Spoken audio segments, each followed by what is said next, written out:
Still playing store on the internet? Dad laughed at Christmas dinner, holding up his wine glass like he was making a toast. Mom sighed from across the table. Seriously, Morgan. When are you going to get a real job? My sister Bethany flipped through Fortune magazine half listening. Then she froze. Her face went completely white. "Oh my God," she whispered. "Oh my God." The magazine fell from her hands. Entrepreneur of the Year. How she built a $4.2 billion empire.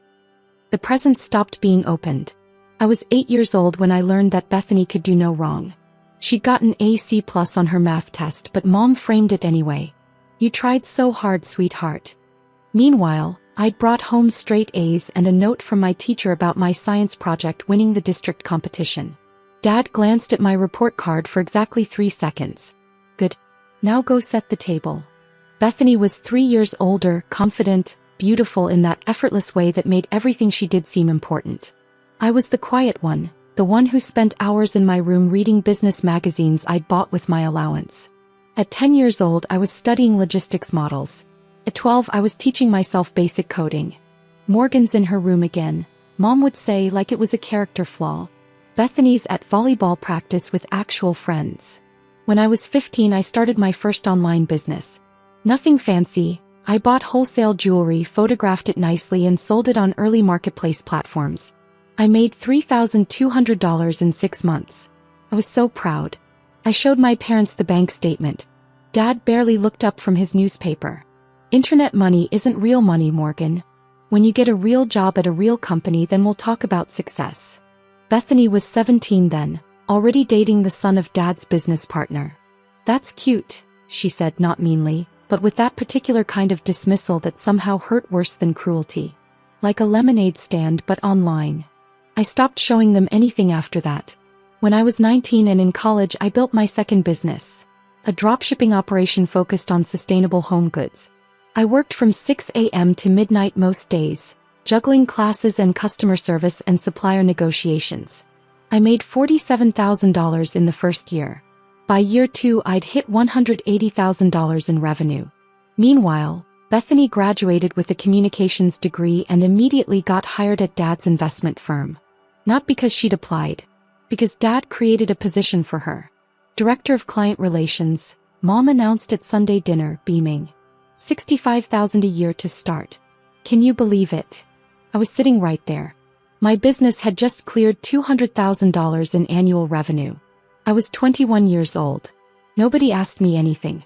At 23, I sold that second business for $1.2 million. I didn't tell them. Instead, I took that money and built something bigger. I'd identified a massive gap in the market. Small businesses needed better inventory management software that didn't cost $50,000 per year or require a computer science degree to operate. I built it. Simple interface. Powerful backend. Subscription model at $79 per month that could scale to $299 for larger operations. I called it inventory flow. The first year we had 340 clients. Year 2, 2,800 clients. Year 3, 18,000 clients. By year 5, we had 94,000 active subscribers across 47 countries. I'd brought on a development team, a sales director, customer success managers. We'd raised zero outside capital. I owned 100% of the company. The business was valued at $340 million. I personally took home $15 million per year in distributions after reinvestment and salaries. I was 29 years old. My parents still thought I played store on the internet. I'd learned to keep my answers vague. "How's work?" they'd ask at obligatory family dinners. "Fine. Busy." "Still doing that online thing?" "Yes." They'd nod, bored already, and turn to Bethany. "Tell us about the Henderson account." Bethany had recently made junior partner at Dad's firm. She'd bought a BMW. She'd gotten engaged to Trevor, who worked in medical device sales and wore expensive suits. Their wedding was set for June at the country club, $85,000 budget, fully funded by our parents.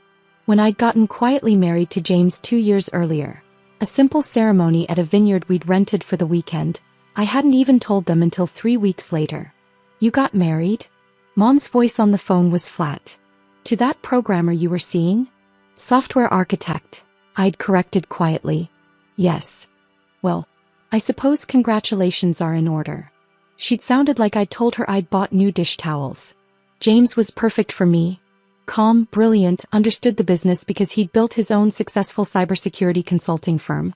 His company revenue was around $8 million annually. Combined, we were doing exceptionally well. My parents had met him twice. Both times, Dad had asked him if he'd ever considered a real corporate position. The invitation to Christmas dinner had come via group text. Mom, family dinner December 24th, 6 p.m. Bethany and Trevor have big announcement. Bethany, can't wait for everyone to celebrate with us. Party popper. Dad, proud moment for the family. I typed back, I'll be there. Nobody responded. When James and I arrived at my childhood home, Bethany's BMW was already in the driveway, along with Trevor's Lexus. My Tesla, which I'd bought without fanfare 2 years ago, looked almost too understated next to their vehicles. Inside, the house smelled like Mom's signature prime rib. The dining room table was set with the good china. Bethany and Trevor were already seated, both holding champagne flutes. Morgan. Bethany stood to hug me, and it was warm, genuine even. We weren't enemies. She'd never been cruel on purpose. She just never looked past what our parents had decided about me. You look good. James, good to see you. Dad shook James's hand with that firm grip he used to establish dominance.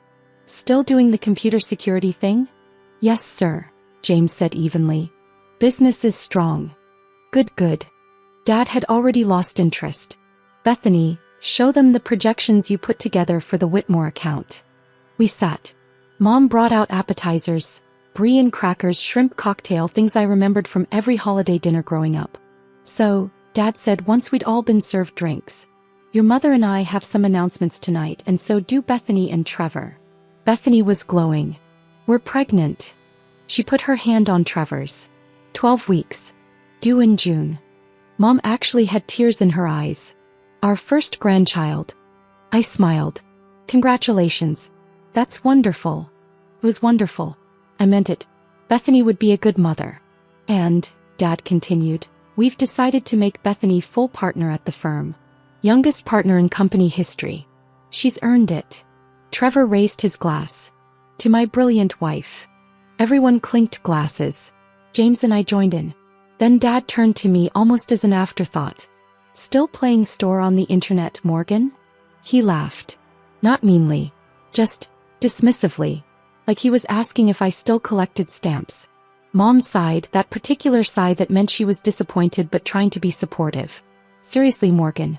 When are you going to get a real job? You're 31 years old. Bethany's building a career, starting a family. You're still doing whatever it is you do all day. I set down my fork. I'm happy with my work. But what is it exactly? Trevor asked, genuinely curious. Like, do you sell things? Is it like Amazon? Software, I said simply. Business management software. Dad made a dismissive sound. Tech bubble stuff. Remember the dot-com crash? That's going to happen again.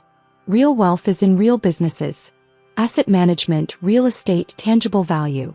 Bethany was flipping through a Fortune magazine she'd brought in from the living room. I was reading this earlier, she said. They have this feature about entrepreneurs under 40 who...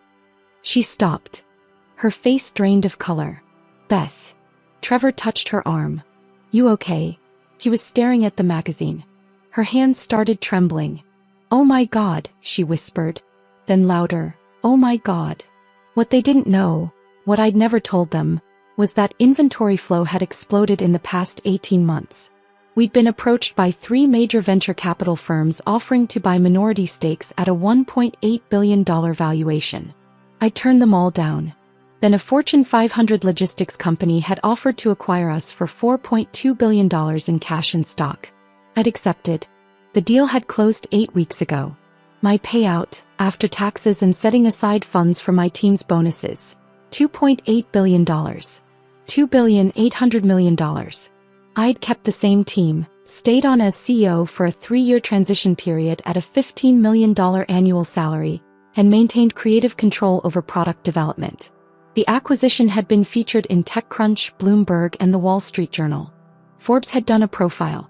And 3 weeks ago, Fortune had named me Entrepreneur of the Year for the Under 40 category. The magazine issue had come out 2 days ago. James knew this moment was coming. We'd even discussed it in the car on the way over.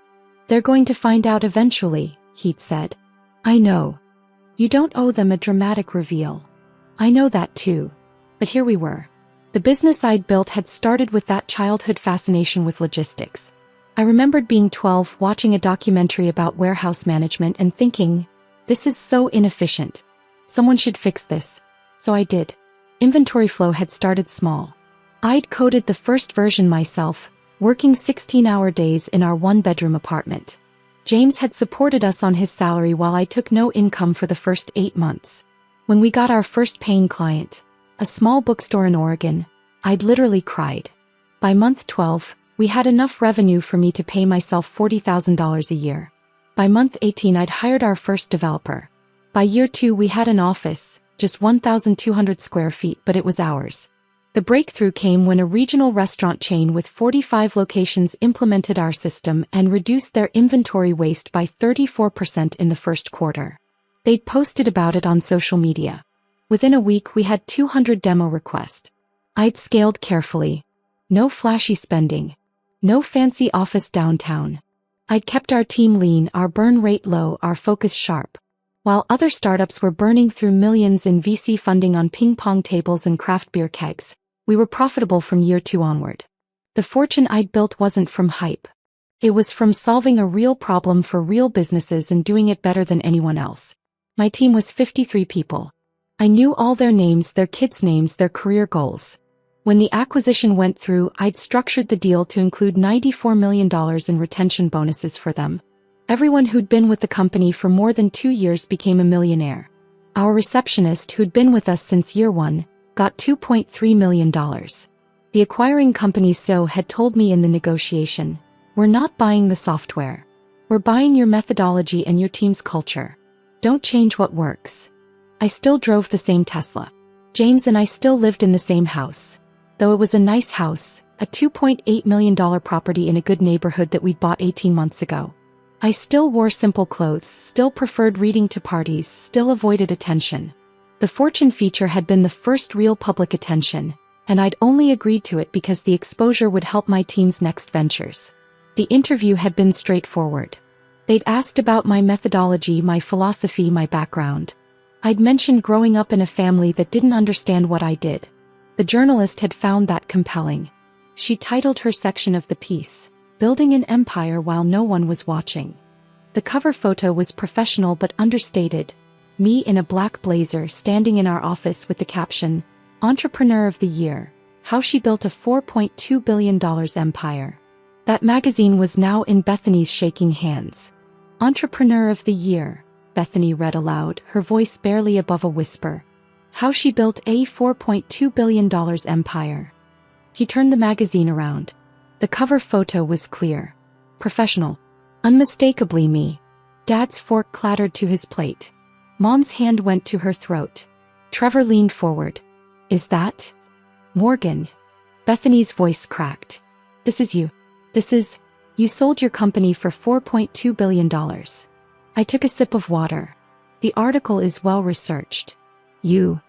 Dad stood up from the table. You sold a business for billion with AB. The acquisition closed in October, I said calmly. It was in the Wall Street Journal.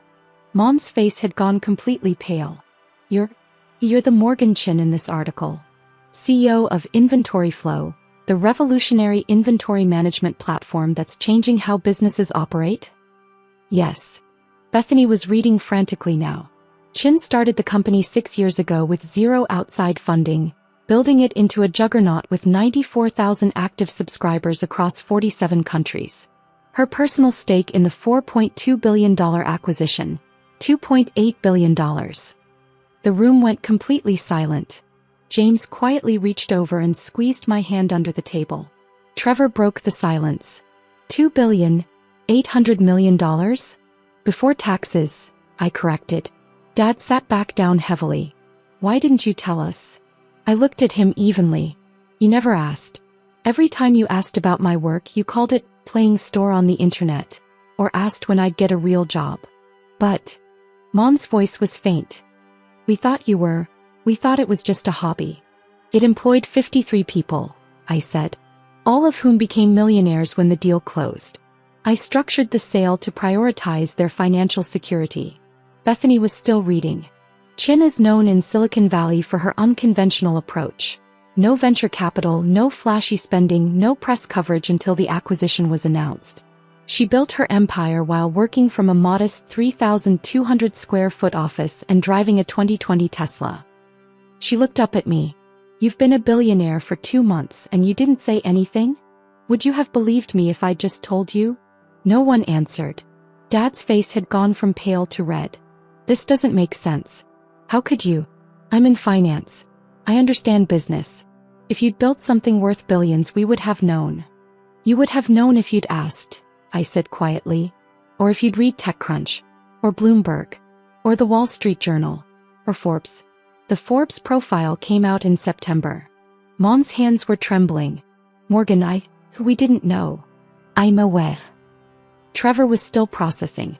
So when we were talking about Bethany's salary at the firm, you were making what exactly? My salary was $8 million annually before the acquisition, I said. Now it's $15 million for the next 3 years as part of the transition agreement. Dad's champagne glass slipped from his hand. It shattered on the hardwood floor. Nobody moved to clean it up. Bethany set the magazine down carefully like it might explode. The article says you funded a scholarship program for women in STEM. $50 million. $52 million, I corrected. It's administered through MIT and Stanford. We received 8,400 applications in the first cycle. Mom started crying. Not graceful tears. Actual sobbing. Why didn't you tell us? Why would you let us think? Think what? I asked, my voice still calm. That I was wasting my time? That I needed to get a real job? That Bethany was the successful one. That's not fair, Bethany said, but her voice was uncertain. Isn't it? I looked at her. You're a junior partner making $180,000 a year at Dad's firm. That's genuinely impressive. I'm proud of you. But at Christmas dinner 2 years ago, Dad spent 40 minutes explaining your promotion to everyone. When I mentioned I'd hired our 20th employee, he asked if I was finally going to become profitable. We didn't know, Dad said, but his voice had no strength behind it. No, I agreed. You didn't. Because you never asked. James spoke for the first time since the magazine appeared. The article mentions that Morgan's parents were unaware of her success until the acquisition was announced. The journalist asked Morgan about that. Do you want to know what she said? Everyone stared at him. She said, I built my business for myself, not for external validation. The people who needed to know. My team, my clients, my husband, they knew. That was enough. The silence that followed was absolute. Then Mom's phone buzzed on the table. She glanced at it reflexively. Her face went even paler, if that was possible. It's Catherine Henderson, she whispered. Catherine was one of Mom's closest friends, also from their country club circle. She's texting about. She's asking if the Morgan Chin in Fortune magazine is my daughter. Bethany's phone started buzzing too. Then Trevor's. Then Dad's. It's going viral, Trevor said, scrolling through his phone. There's a LinkedIn post with 40,000 likes. This is what real entrepreneurship looks like, building value quietly while everyone doubts you. Dad's phone rang. He looked at the screen.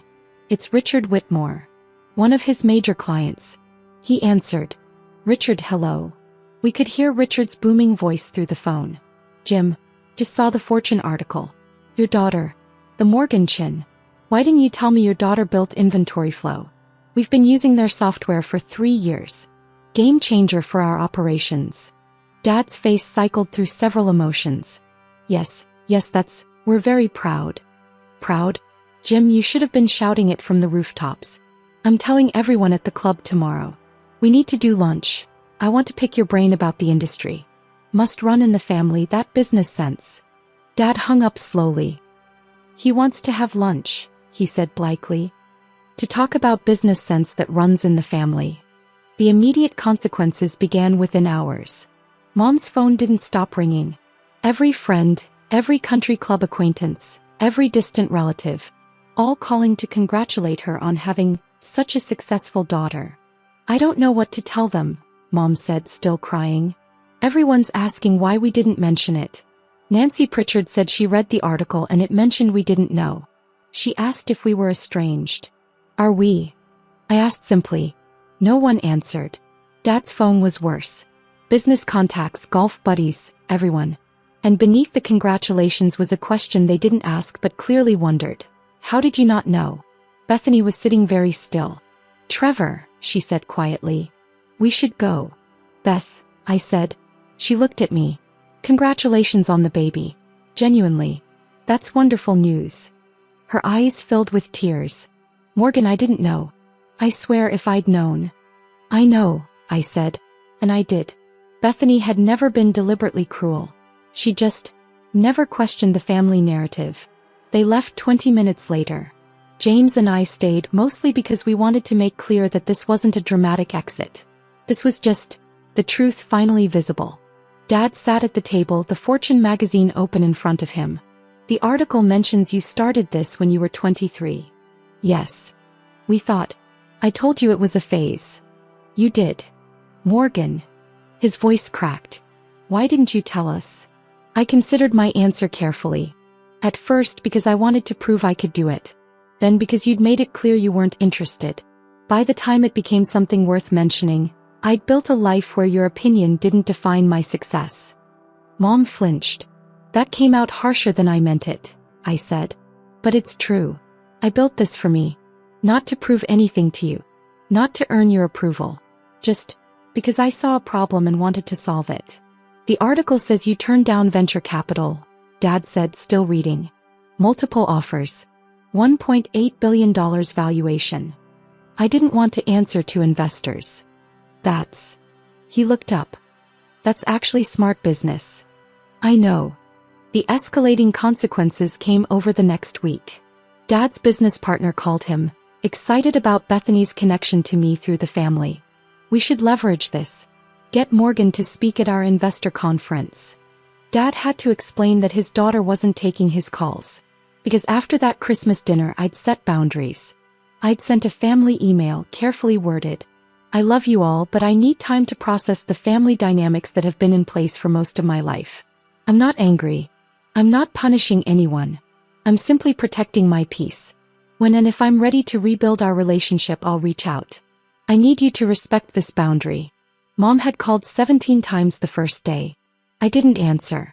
Dad had shown up at my office. My assistant, following my instructions, had politely told him I was unavailable and offered to schedule a meeting for 4 weeks out. He'd left shell-shocked. Bethany had sent a long text message. Morgan, I'm so sorry. I never realized. I was so caught up in my own life that I didn't see yours. The baby news, I want you to be part of this. Not because of who you are or what you've accomplished, but because you're my sister. When you're ready, I'm here. I'd appreciated that. I'd sent back. Thank you. I need some time, but I do want to be part of the baby's life. Let's talk in January. The final consequences manifested when the social embarrassment became complete. Dad's golf club friends kept asking about me. One of them had been at a conference where I'd given a keynote speech 3 months ago. Your daughter is brilliant. That speech about sustainable growth strategies. I took 20 pages of notes. Dad hadn't known I gave keynote speeches. Mom's book club had started reading business biographies. Someone brought in a recent biography about female entrepreneurs. I had a chapter. Your daughter is in this, they'd said. Did you know she mentors young women in tech? Mom hadn't known that either. The worst came when Dad's firm landed a major client, a tech company looking to expand. They specifically requested to work with Dad because his daughter revolutionized their industry, and they wanted that family business perspective. In the meeting, the client had asked, so what's it like having Morgan Chin as a daughter? Do you consult with her on our tech strategy? Dad had to admit he had no contact with me. The client had looked uncomfortable. The deal nearly fell through. 6 weeks after Christmas, I agreed to meet Mom for coffee. She came alone. She looked smaller than I remembered, older. She'd been crying, I could tell. Thank you for seeing me, she said. I nodded. I've been thinking, she started, then stopped. No, I've been doing more than thinking. Your father and I have been in therapy. Individual and couples. That surprised me. Okay. The therapist asked me why I thought Bethany was more successful than you. Mom's voice was steady but pained. I told her all of Bethany's accomplishments. The therapist asked what you'd accomplished. I realized I couldn't answer. Not because you hadn't accomplished anything, but because I'd never asked. I sipped my coffee.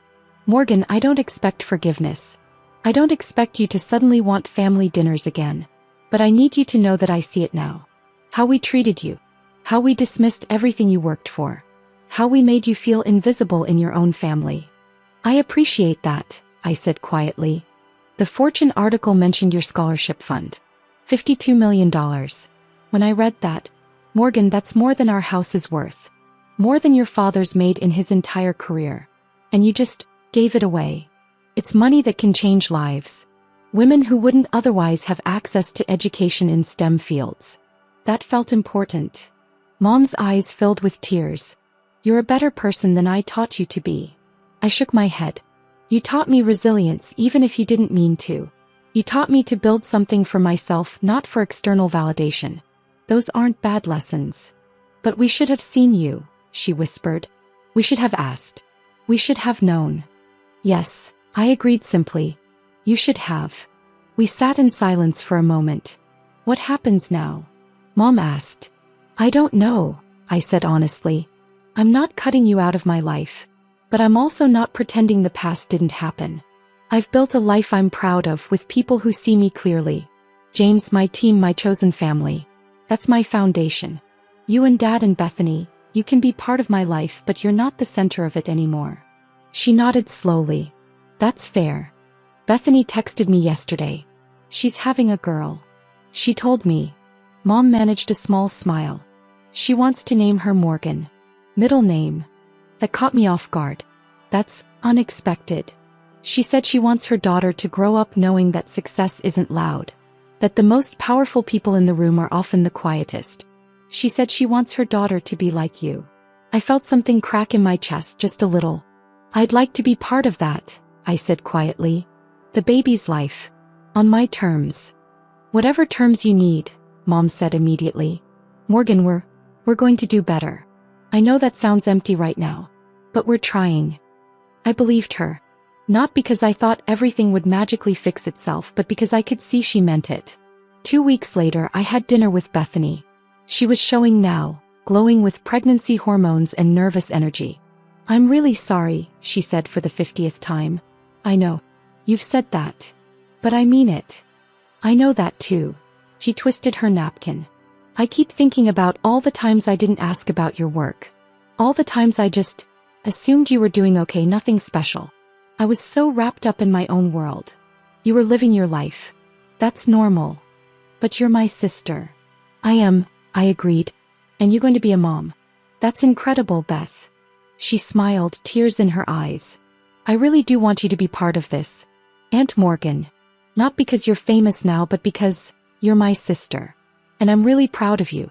I should have said that a long time ago. You're saying it now, I said. That counts. 3 months later, I attended my niece's baby shower.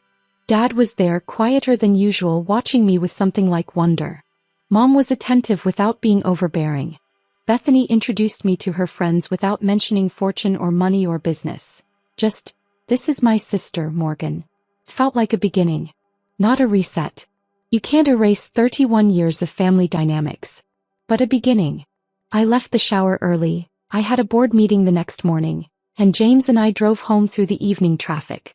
That was good, he said. It was, I agreed. Think it'll stick? The changes. I don't know. But I'm not waiting around to find out. I've got a life to live. He smiled. Billionaire CEO by day, auntie by weekend? Something like that. My phone buzzed. A text from Bethany. Thank you for coming. Meant everything. I texted back. Wouldn't have missed it. Love you. And I meant it. Because here's what I'd learned. Success wasn't about proving anything to anyone. It wasn't about the moment they finally saw you. It was about building something meaningful while no one was watching, and then, when they finally noticed, being secure enough in yourself that their validation or lack thereof didn't define you. I'd built a $4.2 billion empire in the quiet spaces of my life, while my family focused elsewhere. The revelation hadn't changed who I was. It had just forced them to see what had always been there. And now, driving home with my husband, with a niece on the way and a company I loved still innovating, still growing, I realized I didn't need their approval anymore. I had something better. I had myself.